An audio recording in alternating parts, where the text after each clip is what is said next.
Laki-laki perlu perempuan, perempuan perlu laki-laki, itu nafsu. Islam ngatur lewat pintu yang disebut nikah. Maka dalam Islam jangankan orang biasa, kiainya boleh kawin. Bener, saya kalau kiai nggak boleh kawin saya pilih mundur. Berat, rontok rambut.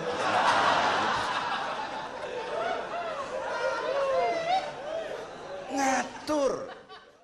Karena rakyat kita, umat kita ini kan sekarang kayak daun kering, Pak. Gampang dikumpulin, susah diikat. Berisik, gampang dibakar. Cepat heran, gampang kagum.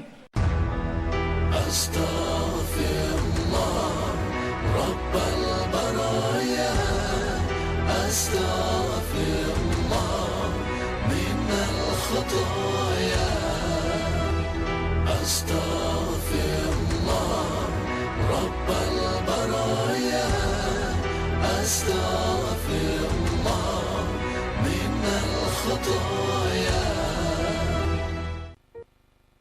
Sering saya kalau berdua ya ada sesuatu ya yang dibicarakan kalau ada geng-geng liburan kala malam berhubungan, para pemirsa, sering dia menunjukkan kajian-kajian yang saya sebenarnya mendengarkan kajian itu kapan dia bacanya gitu loh. Kapan dia bacanya?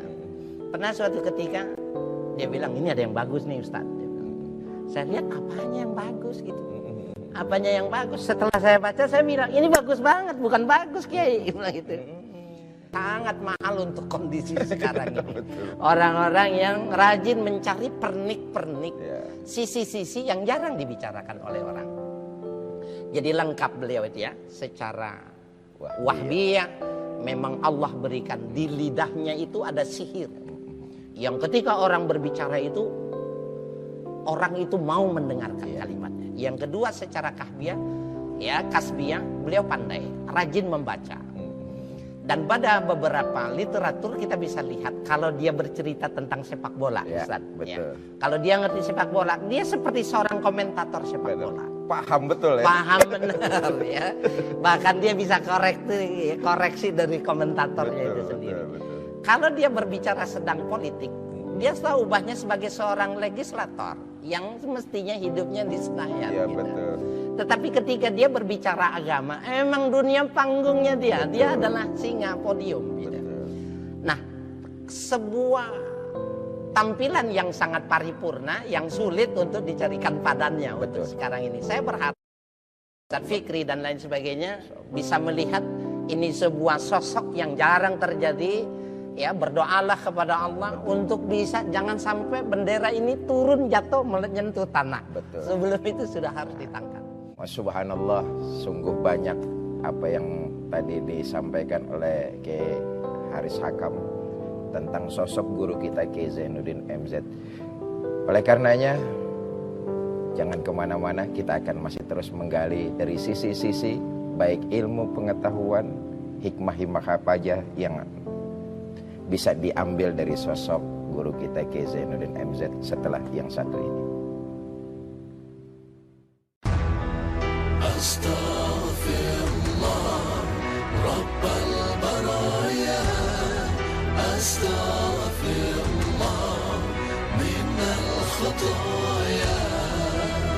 Assalamualaikum warahmatullahi wabarakatuh.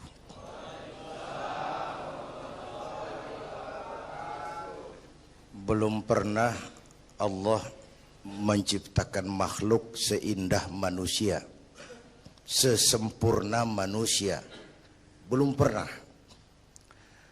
Itu di Ragunan makhluk Allah puluhan ribu. Bandingin nama kita, bagus mana?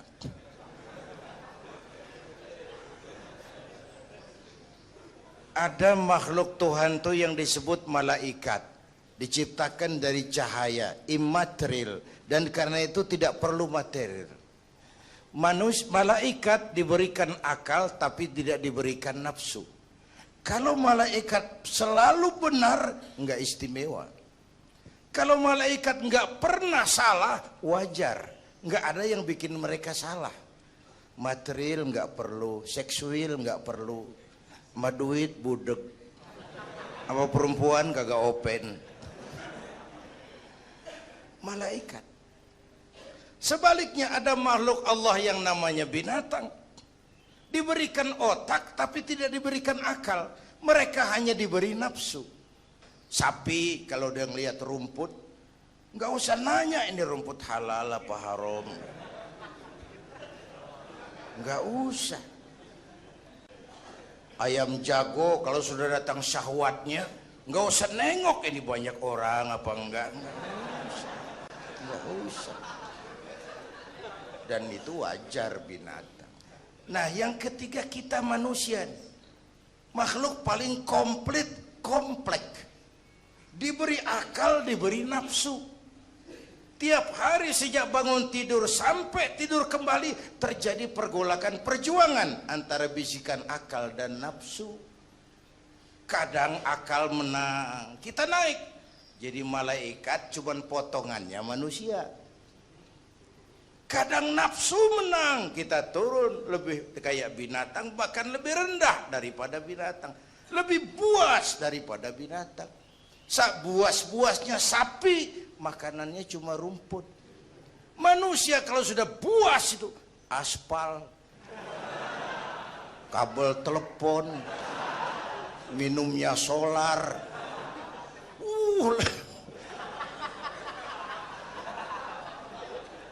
Lebih buas dari binatang sekalipun. Agar akal bisa mengendalikan nafsu, Allah menurunkan agama. Bukan menghilangkan, mengendalikan, mengatur. Manusia tanpa nafsu bukan manusia. Manusia nafsu melulu, kebo.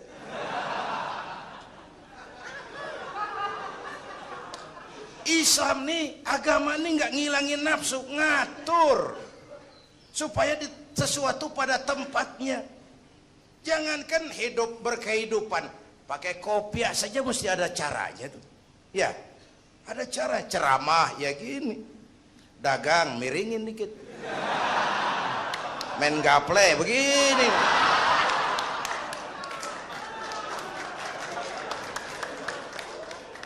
Pakai kopiah aja ada cara aja tuh. Mengendalikan nafsu itu ditempatkan pada tempatnya, bukan menghilangkan nafsu. Laki-laki perlu perempuan, perempuan perlu laki-laki, itu nafsu. Islam ngatur lewat pintu yang disebut nikah. Maka dalam Islam jangankan orang biasa, kiainya boleh kawin. Bener, saya kalau kiai nggak boleh kawin saya pilih mundur. Berat, rontok rambut.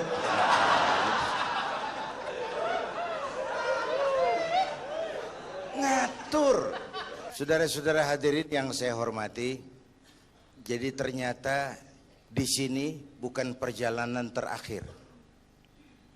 Bahkan ini harus jadi titik awal ke depan. Menata hari esok yang lebih pasti dan lebih baik.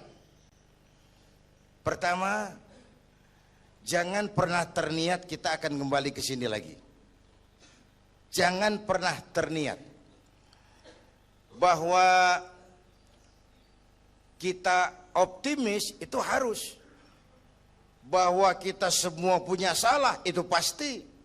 Nih, saya nih, Zainuddin nih, kalau mengharap masuk surga pakai amal yang saya kerjakan sendiri, roman-romannya tipis harapan. Bener. Sholat saya berapa banyak saya tahu. Sedekah saya berapa duit saya tahu. Sholat saya berapa banyak saya tahu. Terus saya baca sejarah. Nabi Adam dosanya atu. Makan buah khuldi, Nabi Adam dosanya atu. Dikeluarin dari surga. Kita dosa banyak, pengen masuk. Kan kagak nyambung nih, nggak nyeklek nih. Untung Allah itu bukan Tuhan pendendam. Allah itu ramah dan penuh rahmah. Manusia, dosamu banyak. Coba kau lihat, rahmatku jauh lebih banyak. Manusia, dosamu besar. Lihat ampunanku jauh lebih besar. Kau nangis di hadapanku, aku senyum melihatmu. Kau berjalan menujuku, aku lari menyambutmu. Sini manusia, sini. Itu yang bikin kita optimis. Allah ramah dan penuh rahmah. Tuhan kita bukan Tuhan pendendam. Jangankan kita nih yang ada dalam Dorotan Riyadhus Shalihin itu kan riwayat lama. Ada mbahnya bajingan, tengik lagi. Ini pernah membunuh 99 manusia. 99 orang dibunuh. Bayangin. Satu hari datang hidayah. Datang hidayah. Ada keinginan taubat kembali. Berangkat dia. Cari ustadz mau menyatakan taubat. Yang ditemuin ustadz belum tapi mateng. Masih mengkel. Assalamualaikum ustadz. Salam. Kenapa? Ustadz, saya mau nanya. Apa? Saya mau taubat. Bisa nggak sih? Emang dosa ente apa? Saya pernah bunuh 99 orang, Ustadz. Oh, ente kelewatan amat. 99 mau gedean itu susah taubatnya. Susah. Enak aja 99 dibunuh. Kurang ajar ente. Oh, niat namanya bajingan digituin naik darahnya. Sialan nih Ustadz nih. Orang mau taubat kok ngomongnya nggak enak. Gue pikir daripada 99 dengan gue lempengin nih. Akhlakul karimah itu kriterianya itu langsung dari Allah. Jadi bukan manusia yang menentukan sesuatu itu baik, benar, salah. Itu hak prerogatif Allah. Nah, akhlak ini lebih lengkap, lebih sempurna daripada daripada adat misalnya. Anak muda yang lewat di depan orang tua membungkukkan badan, itu dianggap sudah cukup beradat. Tapi belum tentu berakhlak. Niatnya apa dia membungkukin badan? Ngeliat kaki-kaki udah bongkok. Tergantung niatnya itu. Secara adat dia sudah beradat, tapi belum tentu berakhlak. Bergantung motivasinya. Oleh sebab itu dalam Islam, akhlak itu 3. Pertama, akhlak kepada Tuhan. Ini yang terpenting dan ini pondasi. Akhlak kepada Tuhan itu intinya 2. Jangan menyekutukannya dengan sesuatu pun, jangan menyembah kecuali hanya kepadanya. Itu. Berakhlak apa tidak kita kepada Tuhan, kelihatan dari 2 ini. Jangan menyekutukannya dengan sesuatu, jangan menyembah kecuali hanya kepadanya. Itu sumber nilai akhlak. Jangan menyekutukan Tuhan dengan terang-terangan atau remeng-remeng. Kadang-kadang kita terang-terangan enggak, remeng-remeng kejebak. Gue entak pakai cincin ini nih, tuh, cincin dah. Gue entak pakai cincin ini nih. Jangan anak perawan, nenek-nenek lihat gue lemes. Nenek-nenek ya lemes. Nah, jangan menyembah kecuali hanya kepadanya. 1. Yang kedua, akhlak kepada sesama. Baik sesama muslim, non-muslim, dan seterusnya. Yang ketiga, akhlak kepada lingkungan. Ini sama pohon ini kan kita harus berakhlak. Sama air kita harus berakhlak. Satu saat kampung saya banjir. Saya ngomong sama engkong saya. Kong banjir kong. Kata engkong saya, biarin. Bukan salah air. Habis, salah lo. Salah kita bagaimana? Lo tempat air lo tempatin. Yang punya tempat datang dia kagak ngerti, ini tempat gua di sini nggak beda lo, banjir. Artinya apa? Di Jakarta ini kita nggak ngasih tempat buat air, pantas dong dia ngayap kemana-mana. Astaghfirullah Rabbal baraya, astaghfirullah minal khataya. Assalamualaikum warahmatullahi wabarakatuh. Waalaikumsalam warahmatullahi wabarakatuh. Para pemirsa, kali ini saya ditemani oleh narasumber Bapak Mokhtar Syarif. Beliau salah seorang teman sepergaulan. Sebab itu kita gali cerita-cerita yang mereka alami, Pak Mokhtar alami ini. Selama berteman dari remaja sampai dewasa, sampai memasuki hari tua dengan guru kita Kiai Zainuddin MZ. Assalamualaikum Pak Muhtar Syarif. Waalaikumsalam warahmatullahi wabarakatuh. Sehat ya? Alhamdulillah. Alhamdulillah. Ini bagaimana Pak Muhtar selama bergaul dengan Kiai Zainuddin MZ? Bahkan katanya menurut khobar dari mulai remaja ya. Bisa diceritakan supaya pemirsa umat Islam tahu masa remaja beliau bagaimana ini? Ya, Assalamualaikum warahmatullahi wabarakatuh. Waalaikumsalam. Beliau adalah seorang yang dilahirkan oleh seorang ibu yang bernama Zainabun dan seorang ayah yang bernama Turmuzi. Keturunan baik-baik dan mesti diketahui bahwa keluarga beliau, keluarga almarhum adalah keluarga yang sangat sederhana. Singkatnya, pada saat beliau kurang lebih umur 2 tahun, beliau ditinggalkan oleh bapak tercinta. Sudah jadi yatim Sudah ya? jadi yatim. Ya. Ditambah dengan keluarga yang sangat sederhana, kemudian ditinggalkan oleh seorang ayah. Kita bayangkan betapa susahnya, buat apa prihatinnya kehidupan beliau. Keberadaan yang sangat sederhana membuat Pak Kiai itu sangat minder dengan pergaulan. Sampai barangkali ya banyak hal-hal yang harus diselesaikan secara materi karena keluarganya sangat sederhana sekali sehingga banyak tidak masuk ke sekolah. Dia datang dari sekolah karena memang dia taat kepada orang tua. Dia berangkat sekolah, di sekolah nggak masuk. Ini cerita awal di sekolah. Suatu saat ketika beberapa hari nggak masuk, itu seorang guru melihat beliau itu lagi duduk. Ditanyalah oleh orang guru yang sangat menyintai dia. Karena tuh guru sangat tahu bahwa Kiai Haji Zainuddin MZ sangat cerdas. Apapun materi pelajaran yang diberikan bisa dicerna dengan cepat. Dia bilang sama Zainuddin, apakah seorang guru? Zainuddin, kemana aja? Nggak masuk-masuk, nggak nyaut. Kenapa? Apa yang diutarakan barangkali ya membuat dia nanti akan makin minder. Ya. Kemudian karena ditanya nggak nyaut, nggak jawab, sampai guru tersebut, kamu masih mau sekolah Zainuddin? Mau Pak. Kalau kamu mau sekolah ikut saya.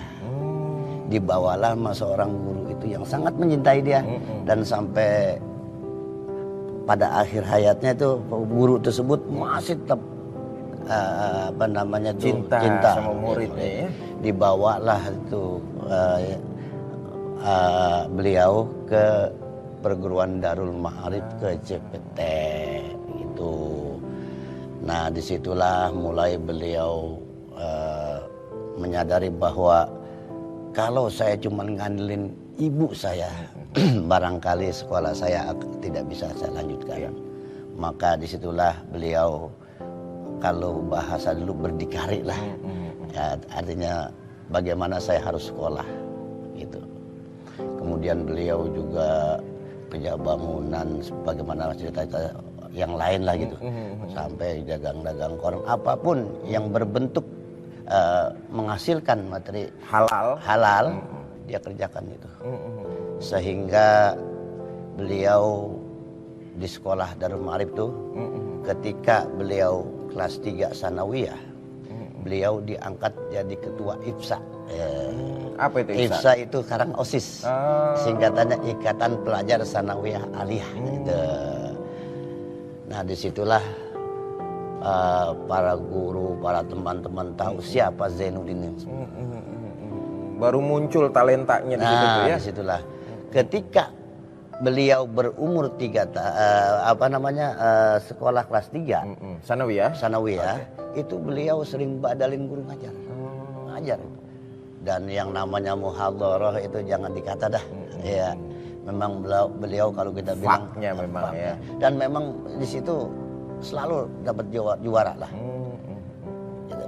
Kemudian setelah itu, setelah beliau kelas 3, beliau sudah ngajar tuh. Nggak ada.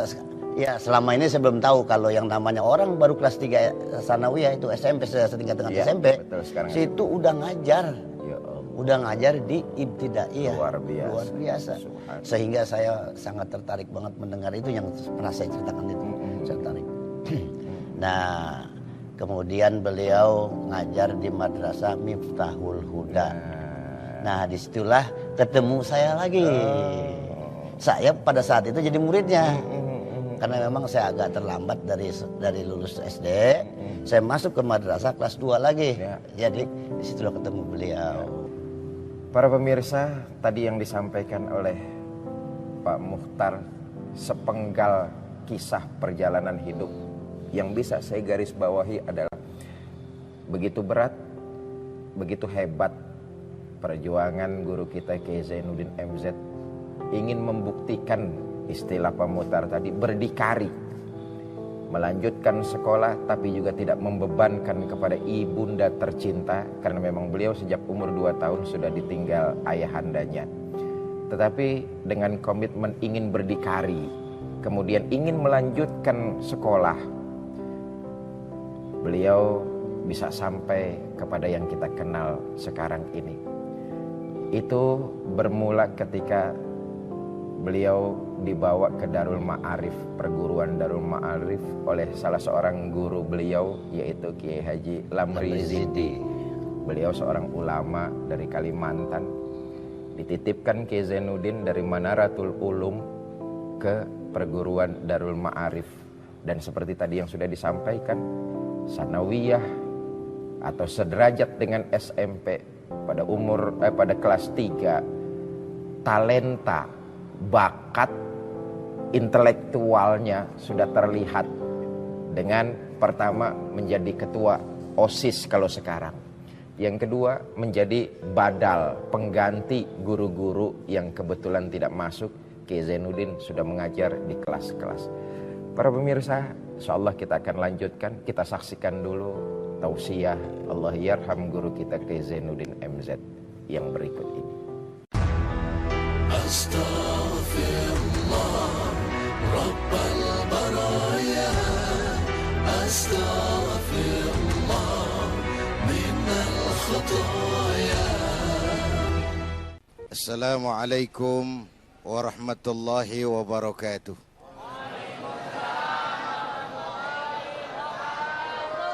Alhamdulillah, salatu wassalamu ala rasulillah, amma ba'du. Para ulama, para asatiz, bapak-bapak dan ibu-ibu yang saya cintai, khususnya pemirsa TV One di seluruh tanah air, juga Ketua Majelis Ulama DKI yang saya hormati. Al-Quran mengajarkan, wa tilkal ayyamu nudawiluha bainan nas. Hari itu kami putar di antara manusia. Tidak ada yang tetap. Segalanya pasti berubah. Sehingga para filosof bilang yang tetap adalah perubahan. Yang tetap adalah perubahan. Ada saat datang, ada saat pergi. Ada hari dilantik, ada saat menyerahkan jabatan. Ada saat berdiri, ada waktunya duduk. Semua datang dan pergi silih berganti. Dalam proses perubahan itu sering terjadi pergeseran nilai. Ya Bu? Apaan? Serius banget. Emang kudu serius. Dalam perubahan itu sering terjadi yang disebut pergeseran nilai. Sebab apa? Sebab Al-Quran sudah memberikan indikasi. Kalla innal insana la yatgha ar-ra'ahus taghna. Manusia sering lupa diri apabila melihat dia berada dalam posisi yang mapan. Baik kemapanan itu karena kemampuan intelektual Karena kekuatan materi atau karena faktor kekuasaan? Dikala itu orang sering lentur dan luntur, mengalami proses degradasi. Banyak orang tadinya dengan lantang teriak berantas korupsi, ganyang korupsi, cuma karena belum dapat kesempatan. Begitu dapat kesempatan, korupsinya lebih gila dari yang diteriakin. Ada nggak yang model begitu? Di luar negeri. Di luar negeri, luarnya lagi malah. Terjadi proses degradasi. Makanya saya sih ngarepin ini menteri-menteri kabinet baru kayak yang kemarin dilantik, DPR baru, saya ngarepin waktu dilantik tuh baca doanya nawaitu sauma godin. Niat puasa dulu deh. Ini negara lagi kurang tapi bagus, ekonomi masih gonjang-ganjing, rakyat masih Senin Kemis. Nawaitu sauma godin dulu deh. Nunda dulu, nunda tempe boleh abis maghrib. Nunda entaran. Tahu boleh abis maghrib. Menteri mau naik mobil mewah boleh, ntar kalau ekonomi udah mendingan, rakyat napasnya udah pada lega. Nawaitu saum, ini malah dilantik malah Allahumma lakasumtu.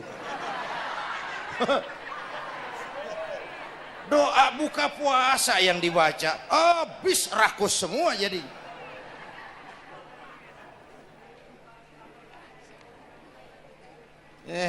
Dengerin ngikutin senturi ya. Ban bingung kita. Siapa yang nanggung jawab ini? Yang jawab banyak banget, yang nanggung kagak ada. Bener nih. Yang jawab semua jawab pakai jurus bekelit. Yang nanggung kagak ada. Nih ujung-ujungnya saya khawatir kayak lagu Bengawan Solo, akhirnya ke laut. Kalau udah ke laut udah kagak ada yang ngurusin, udah ribet urusan.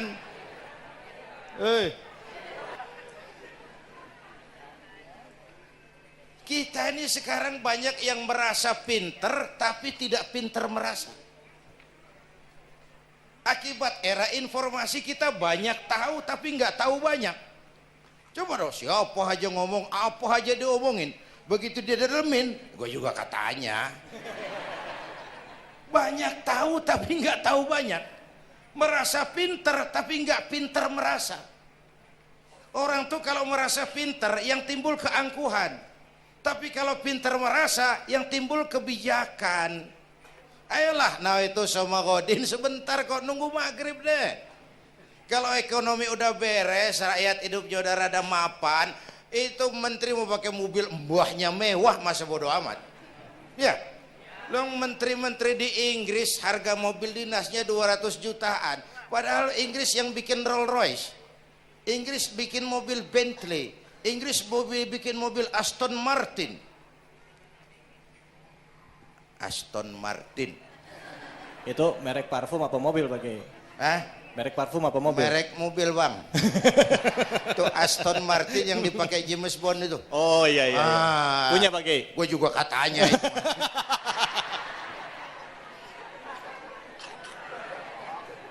Lah mobil menterinya harga 200 jutaan. Menteri-menteri Malaysia pakai mobil Proton Saga, produknya sendiri. Kita 1,3 miliar. Ada. Mudah-mudahan mobil dinas baru ini bisa meningkatkan kinerja saya, kata seorang menteri. Dodol. Apa hubungannya mobil mewah sama kinerja? Apa hubungannya mobil mewah sama kinerja? Kalau memang mental bajai, biar naik Mercy juga selanang-selanang nggak karu-karuan. Mental. Dan ini saya mau bicara, kita perlu stabilitas temperatur batin atas terjadinya perubahan yang membawa